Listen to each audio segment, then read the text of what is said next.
Então, dando continuidade assim ao vídeo que foi publicado no Instagram, falando de como foi a minha primeira consulta para descobrir essa questão do aspecto autista.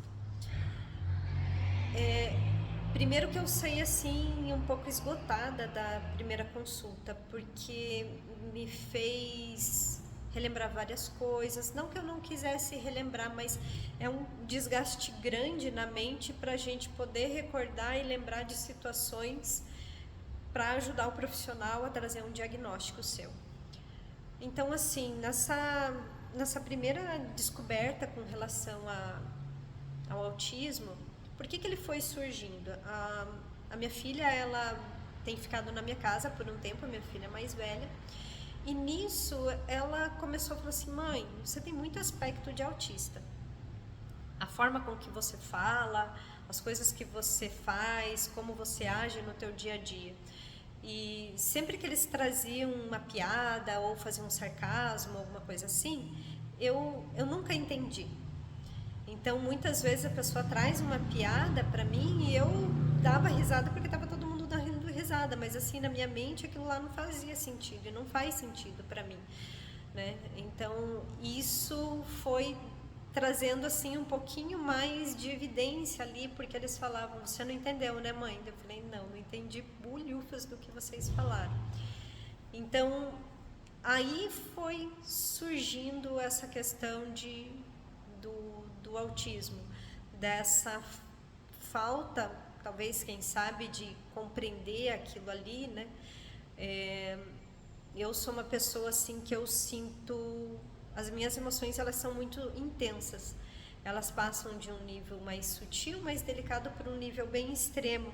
E isso às vezes acontece no mesmo momento ali, ao mesmo tempo que eu tô bem, de repente já mudou aquilo ali porque o contexto, as coisas aconteceram de outra forma. Então, coisas assim que me trouxeram a observar bem essa relação com o autismo foi de a questão do sarcasmo e das piadas, de não entender, de estar num grupo muito grande de pessoas e aquilo me incomodar bastante, esse número de pessoas e a comunicação, aquela falação, muito burburinho, sabe? Isso me deixava assim com a mente bem agitada, me deixa na verdade, né, com a mente bem agitada. Então isso traz um desgaste emocional, um desgaste físico assim bem grande. Outra questão é a questão com relação à afetuosidade. Eu nunca fui muito afetuosa de demonstrar os meus sentimentos, de abraçar, de beijar, de ficar falando, de ficar pegando, de ficar tocando. Então isso foi assim algo bem difícil até pro meu marido, né? Porque o meu marido é uma pessoa extremamente melosa, grudenta, é super carinhoso, gosta de ficar abraçado, de dar mão para andar e de beijar e de tudo assim. E eu sempre mais ali tipo, não me toque, desgruda, sai grude, tipo, parece encosto ali, sabe, agarrado, e aquilo ali me incomodava assim muito, sempre incomodou muito. Então foi a ponto assim de: nossa, você não gosta de mim, porque o nosso relacionamento tá isso, o nosso relacionamento tá aquilo, porque você não me abraça, porque você não demonstra afeto. Então era uma coisa assim um pouco cansativa, né, desgastante, porque eu cheguei até a ir para terapia para trabalhar isso, e confesso que dentro da terapia nenhum psicólogo percebeu isso, mesmo eu trazendo esses fatos, nenhum psicólogo percebeu. Então, assim, para quem possa ter o aspecto autista, vai ser difícil de um bom profissional, né, diagnosticar, assim, ou observar. Eu acho que falta um pouco desse olhar mais sutil para essas pessoas. Porque muitas vezes não é nada psicológico com relação a isso de: por que eu não abraço meu esposo? Por que eu não abraço meus filhos? Eles sentem, e que nem a minha filha também fala, né? A mãe parece que não gosta da gente. E, no entanto, não é, amo muito, mas amo do meu jeito. Então, eu sou dessa forma, então isso começou a incomodar bastante. Outra relação assim que para mim faz muito sentido, não sei se algumas pessoas vão se identificar com isso, mas eu trouxe isso para a médica que me atendeu e que me chamou a atenção. Foi quando a minha mãe faleceu e eu tinha uma relação assim bem relação de mãe e filho. E quando minha mãe faleceu, eu não derramei uma lágrima sequer. Eu não consegui chorar. Então ficava uma coisa estranha, todo mundo chorando horrores, iam inundar a sala do velório e eu não conseguia chorar. E aquilo me deixava um pouco mal e ao mesmo tempo assim, é como se eu não conseguisse compreender tudo aquilo ali. Mas não por uma falta de compreensão do sentimento alheio, mas pela coerência da morte da pessoa. Então, quando a mãe chegou a falecer, ela estava numa situação em que, assim, vivo não teria condições de ficar. Não teria condições humanas de ficar. E as pessoas rezavam para que minha mãe sobrevivesse. E eu, ao contrário, que Deus leve logo a minha mãe. Então, isso soa para as pessoas como se eu não tivesse sentimento algum por ela, como se eu não gostasse dela. Então, aí veio uma depressão bem grande em mim por causa disso, porque eu não conseguia identificar esses sentimentos com relação a essa perda, que na teoria é uma perda bem significativa para o ser humano, perder uma mãe, perder um pai, mas eu acho que entre a mãe e o pai, a perda da mãe ela é muito mais dolorosa do que a perda de um pai, dependendo da proximidade ali que os filhos têm. Mas como a mãe é conexão, né, mãe e filho, sai da mãe, nasce da mãe, eu acho que a conexão ela é muito maior. Então aquilo ali me trouxe vários problemas com relação a isso. Eu não consegui distinguir essas sensações com relação aos meus sentimentos. E me trouxe uma depressão tão grande, não ter externalizado esse sentimento, mas um sentimento que é a sociedade que te impõe e você acha que eu achava que eu deveria ter chorado, mas eu não conseguia chorar porque eu via coerência dentro daquilo ali. Não tem como um ser humano viver daquela situação. Então, o óbvio seria que ela viesse a óbito e que ela descansaria. Então, pessoas não conseguem entender e fazem essa comparação de que, nossa, tu não gosta. E a Paula entrou nessa depressão profunda com relação a isso. E para mim foi muito difícil, foi uma depressão que durou, assim, foi bem forte ela, eu diria que assim, de tempo de sofá, que eu ficava só deitada, eu não conseguia ter ação no corpo, meu corpo era como se estivesse pesado, eu não tivesse forças para sair daquele sofá, porque eu ficava só no sofá, e eu ficava deitada, quase que o dia todo, por meses. Eu levantava para fazer o mínimo, para ir no banheiro, pegar minha comida. E às vezes eu fazia a comida porque eu ficava, nossa, o Marcelo tá precisando de ajuda porque ele tá sufocado fazendo tudo sozinho. E daí tem a Isabel, e daí tem isso, e daí tem tarefas, e eu tava sobrecarregando, e eu daquele jeito. E daí começou a vir várias coisas na minha mente com relação a suicídio e tudo mais. E tudo decorrente dessas situações ali dentro, né? Então, foi aí que surgiram outras situações que me ajudaram a sair desse contexto todo. Mas, em viagens também, eu tenho muita dificuldade. Eu amo viajar, pegar o carro, sair e viajar. Mas aquela situação do carro ficar andando em alta velocidade ali, né? Uma velocidade que não é a normal do ser humano. Esse movimento de passar de imagens me faz sobrecarregar meus pensamentos, a minha mente ela fica extremamente agitada. Então, como eu sou professora de yoga, eu trabalho uma meditação durante o meu percurso. Eu estou conversando, estou falando com eles, mas eu procuro trazer a minha mente para alguns pontos dentro da estrada, para que eu consiga descansar minha mente e não ficar tendo essa enxurrada de informação durante a viagem. Então, normalmente, quando eu chego no meu destino, dependendo do lugar que eu vou, eu não tenho a reação ainda da viagem. Ela foi cansativa, foi uma infinidade de imagens que apareceram, de informações que sobrecarregaram o cérebro, e eu consigo dar uma desligadinha ali e me manter no meu foco atual, que é o final da viagem. Mas o retorno, quando eu tenho que voltar para a minha realidade atual, aquilo ali me traz um desgaste enorme, que é como se eu tivesse juntado a ida da viagem, as informações do local onde eu estava e o retorno para casa. Então, normalmente, para eu me recuperar de uma viagem, vai mais ou menos de 3 dias a uma semana, até que eu consiga me recuperar. E o que acontece durante esse período que eu passo da viagem?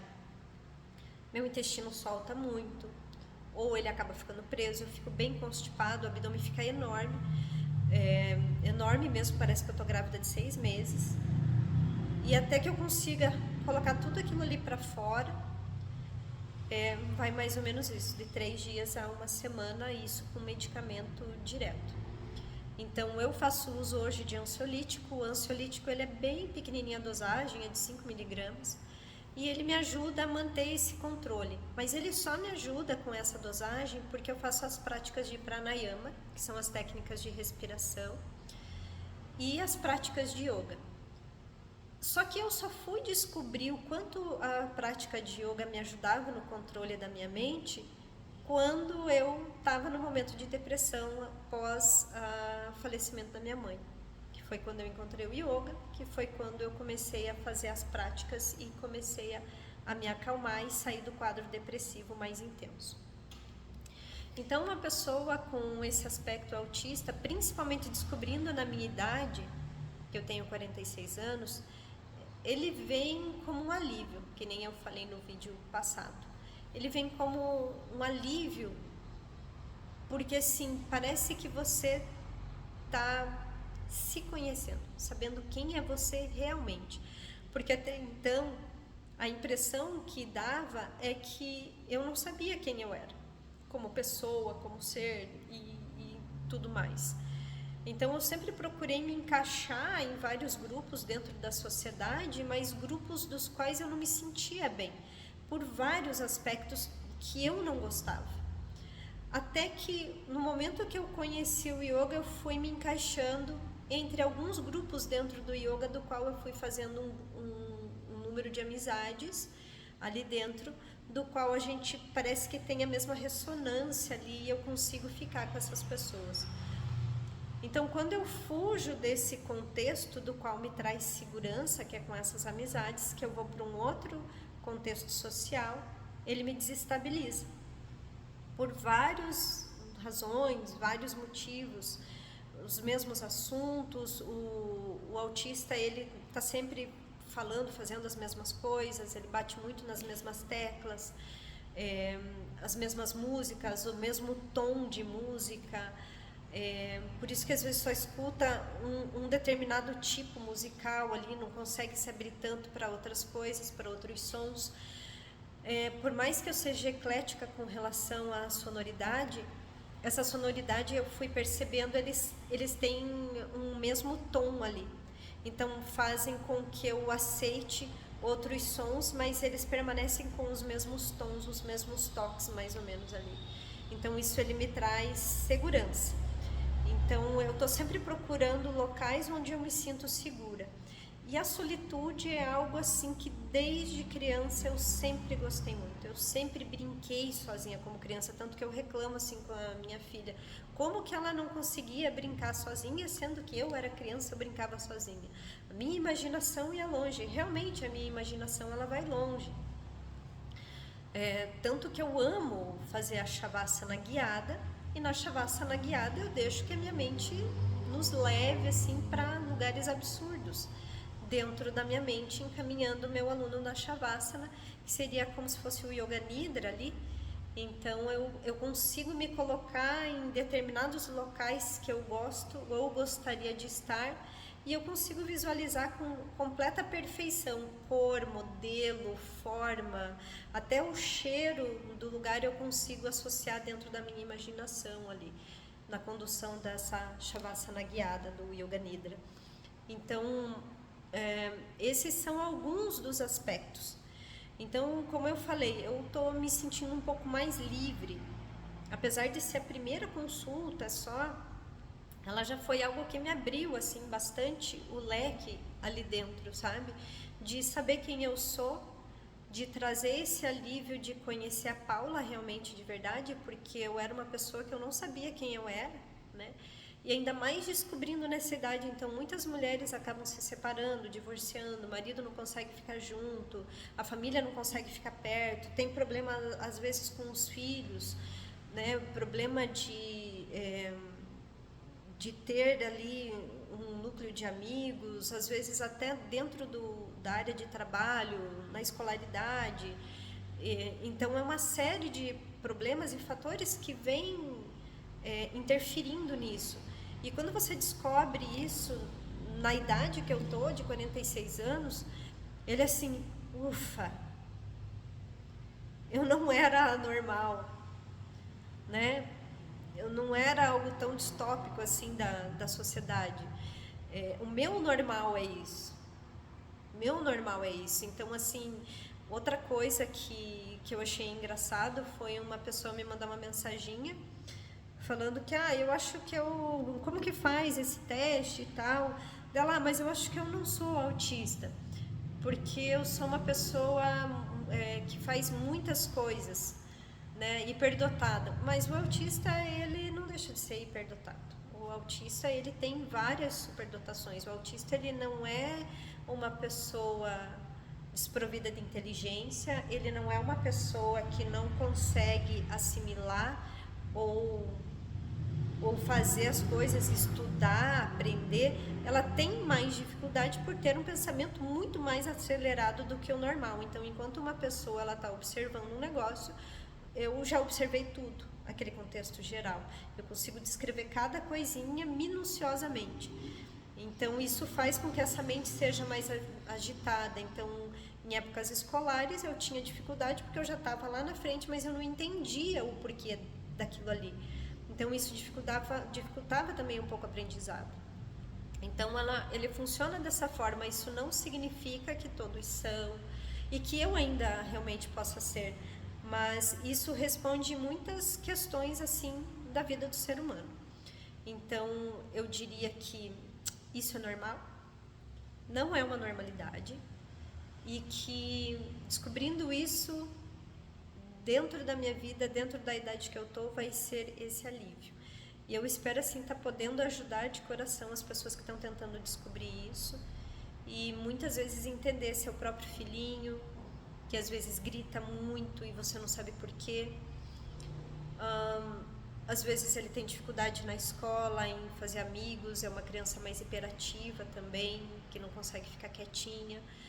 Olhar para essas crianças com um olharzinho um pouquinho mais amoroso, porque não é uma criança rebelde, não é uma criança revoltada. Às vezes ela só precisa ser compreendida, só precisa ser olhada de uma forma diferente. E isso vai para os adolescentes, isso vai para as pessoas já mais adultas, e isso vai para as pessoas mais velhas. Porque a gente não sabe, às vezes a gente julga tanto sem saber o que pode estar escondido ali por trás.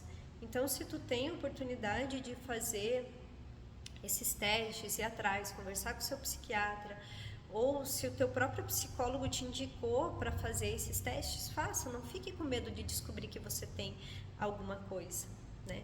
Descobrir quem realmente você é e poder tratar isso, porque também tem tratamento, a gente faz tratamento para poder controlar e viver bem em sociedade. E eu deixo aqui esse relato meu desse segundo dia, e eu espero que vocês estejam gostando, né? Espero que possa contribuir com alguma coisa, né? Então eu deixo um beijo grande, um ótimo dia para todos nós.